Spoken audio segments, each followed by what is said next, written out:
दोस्तों आज एक घटना हुआ with one of my friend का फ्रेंड्स एंड वो उसके बारे में सुन के ना मुझे बहुत ज़्यादा मेरे मन में बहुत परेशानी हुई that why is this happening. Basically वो जो मेरी फ्रेंड का फ्रेंड है he tried to commit suicide just because his parents were not accepting his girlfriend. वो शादी करना चाहता था अपनी गर्लफ्रेंड से, लेकिन जो उनकी गर्लफ्रेंड थी वो अलग कास्ट की थी, दोनों का कास्ट सेम नहीं था। एंड जो वो लड़का का पेरेंट्स है दे वर टोटली रिजेक्टिंग। उन लोग ने मतलब सीधा लड़का को बोला कि घर से निकल जाओ and they did not accept his relationship. लेकिन वो लड़का बहुत ज़्यादा प्यार भी करता था अपने मम्मी पापा से, वो बर्दाश्त नहीं कर पा रहा था ये सब चीज़ों को एंड ही अटेम्प्टेड सुसाइड। अभी सिचुएशन ऐसा है that he is right now in the hospital. I am not sure exactly right now what the situation is, but मुझे अभी तक इतना सुनने में आया है एंड सुन के मुझे बहुत परेशानी हुई। बट क्यों हो रहा है ये सब? मतलब I understand that it is someone of another caste, but वो इंसान ही तो है। तो इसलिए मैंने सोचा आज मैं एक वीडियो बनाना चाहती हूँ and I want to reach out to all the parents and help them to understand that if your child is asking for their happiness, शादी का सवाल है, तो please hear me out before taking a decision, जिससे आपका बच्चा का life जो है वो इम्पैक्ट हो सकता है, जिससे आपका जो बच्चा का लाइफ है आइधर वो बन सकता है नहीं तो बिगड़ सकता है। जब आपके बच्चे छोटे थे कुछ ना कुछ मांगते थे आपसे कि मम्मी मुझे चॉकलेट दो, मुझे खिलौना दो, पापा मुझे ये चाहिए, पापा मुझे वो चाहिए, छोटी मोटी चीज़ें मांगते थे। एंड एज पेरेंट्स आप डिसाइड करते थे वो टाइम पे कि क्या मुझे वो चीज़ देना है या नहीं देना है, डिपेंडिंग ऑन जो आपका फाइनेंशियल कंडीशन था वो टाइम पे। And it is very normal for a parent to decide what is right what is wrong, क्योंकि आपने खुद उस बच्चा को इस दुनिया में लेके आए। It is normal for you to be over protective of your child at times, क्योंकि आपको लगता है दैट एज अ पेरेंट अगर आप अपने बच्चे के भलाई के बारे में नहीं सोचोगे तो और कौन सोचेगा। ठीक है, ये सब बात जायज़ है। इट्स नॉट जस्ट ह्यूमंस, अगर आप जानवरों के बारे में भी सोचते हो ना तो उनके साथ भी सेम होता है। जब उनका बेबीज़ बॉर्न होता है तो they be so protective of their babies, हर चीज़ वो अपने बेबी को सिखाते हैं। एंड एक टाइम के बाद जब उनको पता है कि उनके बेबी बड़े हो चुके हैं, they are grown up, they are matured, तो उनको वो एक फ्रीडम देते हैं to learn to live their own lives, to learn to fly away from their parents nest and वो अपने खुद के जो नेस्ट है बनाते हैं। तो जो पेरेंट्स होते हैं ऑफ एनिमल्स एंड बर्ड्स वो लोग खुद इस बात को समझते हैं that they can not control their child after that child has grown up, क्योंकि बच्चा का अभी खुद का एक रिस्पॉन्सिबिलिटी बनता है to take their own decisions, to learn to make mistakes and then to get up back again and decide कि मुझे अभी किस तरीके से अपने लाइफ को लीड करना है। दुख की बात तो ये है कि when it comes to humans, हम इंसान में वो क्वालिटी है ही नहीं। जैसे हमारे बच्चे बड़े हो रहे हैं और अगर हमारे बच्चे जो है if they start acting matured, तो हम अपने बच्चे को वो डांटते हैं, बोलते हैं कि अभी भी तुम बड़े नहीं हो, तुम छोटे ही हो, okay don't try to act too smart, तुम अभी भी छोटे हो, बड़े बनने की कोशिश मत करो। और वही बच्चा if they start behaving like childish, अगर बचपना करते घर में, तो हम फिर से डांट लगाते हैं अपने बच्चों को और बोलते हैं कि अभी भी देखो तुम्हें बचपना है, अभी तुम बचपना जैसे कर रहे हो, क्या कर रहे हो, कब बड़े हो जाओगे। तो मतलब एज अ पेरेंट आप खुद बच्चे को कंफ्यूज कर रहे हो। As a parent you just need to let your child be, वो जिस तरीके से अपना ज़िंदगी जीना चाहते हैं once they have grown up, वो उनके ऊपर छोड़ दो। हाँ बच्चे मिस्टेक्स करेंगे, वो लोग घिरेंगे, but they will get back up on their feet and they will learn from their mistakes. लेकिन हर चीज़ पे अगर as a parent if we try to think that we can take decisions for our children, फिर full life जो है we will end up feeling responsible कि हाँ अगर कल जाके बच्चे की ज़िंदगी में कुछ ख़राब हो जाता है then you will have to take the blame for it. You will have to feel responsible कि यार मैंने क्यों ये डिसीजन लिया, मेरा बच्चा आज खुश नहीं है। तो आप वो ज़िंदगी भर फील करते रहोगे and it is not fair for you as a parent as well. आज तक people are struggling, couples are struggling ताकि उनको अपने पेरेंट्स का आशीर्वाद मिले if they want to marry someone of another caste. And somewhere on the line it is not exactly the fault of the parents, because ये society का fault है। This is the fault of the social stigma जो create हुआ है कि एक social status होता है, एक कास्ट होता है, ऐसे टाइप का कुछ रीति रिवाज होता है और उसके हिसाब से ही ज़िंदगी चलने वाली है। तो ये भी पेरेंट्स को सिखाया जाता है, फ्रॉम जनरेशन्स एंड जनरेशन्स ये पास ऑन होते जा रहा है। And because of that parents के मन में ये फिट हो चुका है कि अगर हमारे बच्चे जो है they are not following what we want them to follow, अगर वो लोग कास्ट या बिरादरी के बाहर शादी करते हैं, so they are not going by our rules and regulations. But इसकी वजह से ना बच्चों के जो मन में है, बच्चे के जो इमोशंस है, they have really really a bad impact on it, और उसकी वजह से ज़िंदगी भर उनका ज़िंदगी भी ख़राब हो सकता है। अल्टीमेटली ये तो आपका चॉइस है, do you want to see your child happy in future, या फिर आपको ही अपने बच्चे का हैप्पीनेस का जो है, उनका खुशियों का आपको एक बैरियर बन के रहना है, ऑब्स्ट्रक्शन बनना है। आपके बच्चे और उनके खुशियों के बीच में सिर्फ आप ही आने वाले हो when it comes to them getting married to someone of their choice. अगर आपका जो बच्चा है वो किसी दूसरे कास्ट के इंसान के साथ शादी करना चाहते हैं क्योंकि वो इस इंसान से प्यार करते हैं, तो एक बार आप भी समझने की कोशिश करो एज अ पेरेंट कि वो क्यों उस इंसान से प्यार करते हैं। मे बी उनका नेचर बहुत अच्छा है, मे बी वो फाइनेंशियली वेल टू डू है, उनका क्वालिटीज़ बहुत अच्छा है, एंड कहीं ना कहीं आपका बच्चा जो है they must have seen something beyond the caste और ये सब के अलावा जात पात, इन सब के अलावा कुछ ना कुछ उन लोग ने देख लिया होगा उस इंसान में, जिसकी वजह से उन्होंने डिसाइड किया कि मेरी खुशियाँ जो है बस उस इंसान के साथ जुड़ा हुआ है एंड मैं अपना ज़िंदगी पूरा उस इंसान के साथ बिताना चाहता हूँ या चाहती हूँ।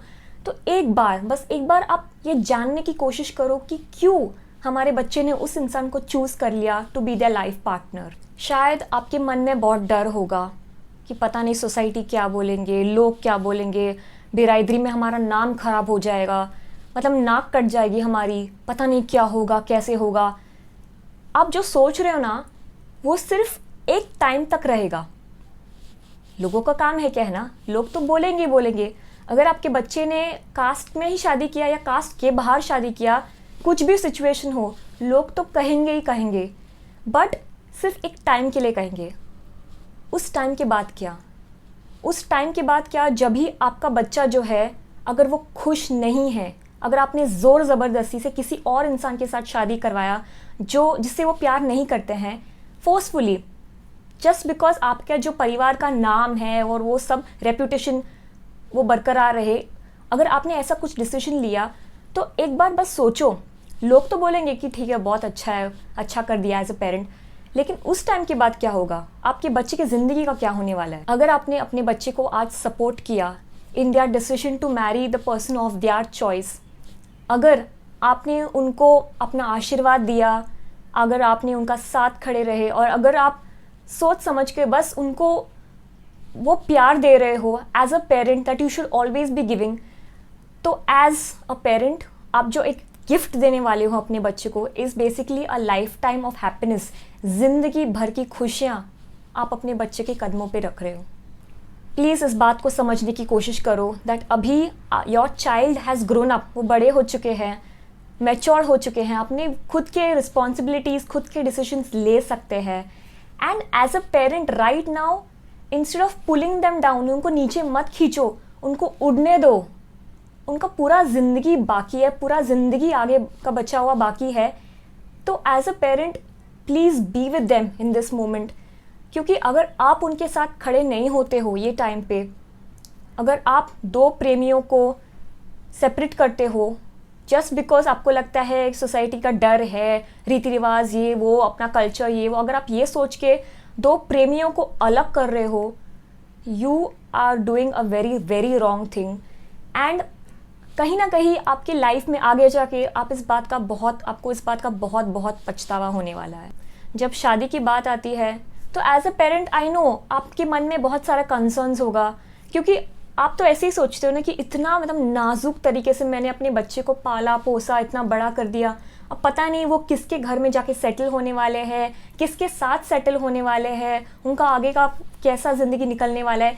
आई नो एज अ पेरेंट आपके मन में ये सब सवाल चल रहे होंगे, बट ये पॉइंट पे you have to learn to trust your own upbringing.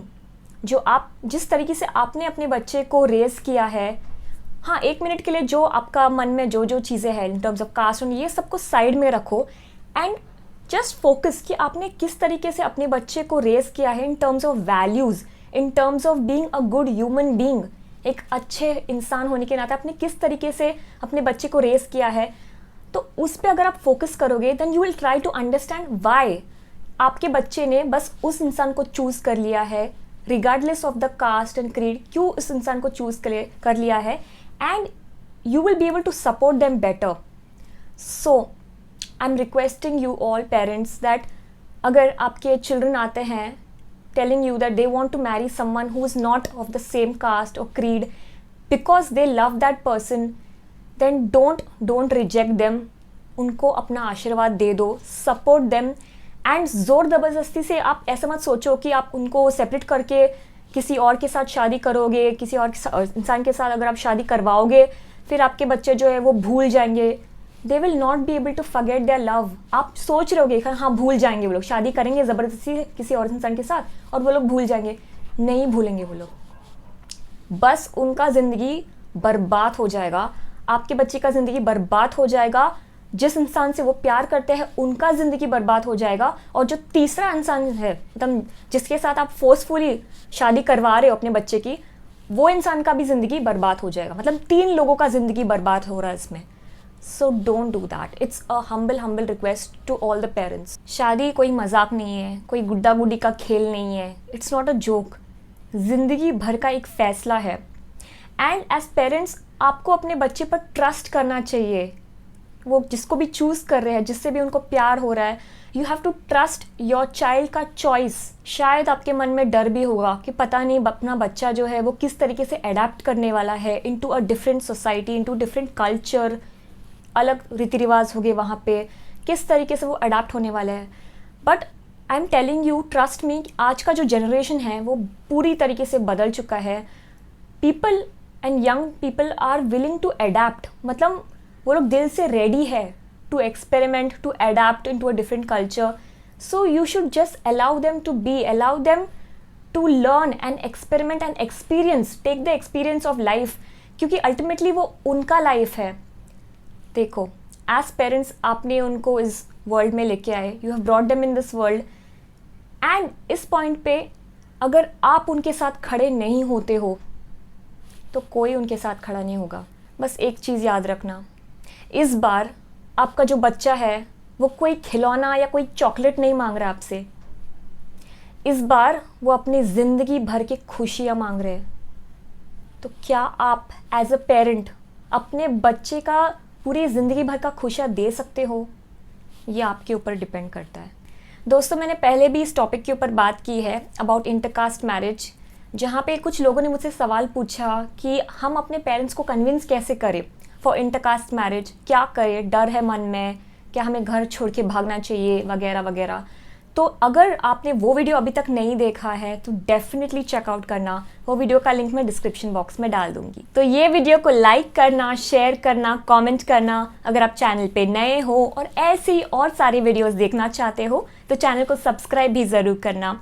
और हाँ, मुझे फेसबुक और इंस्टाग्राम पे भी फॉलो कर सकते हो।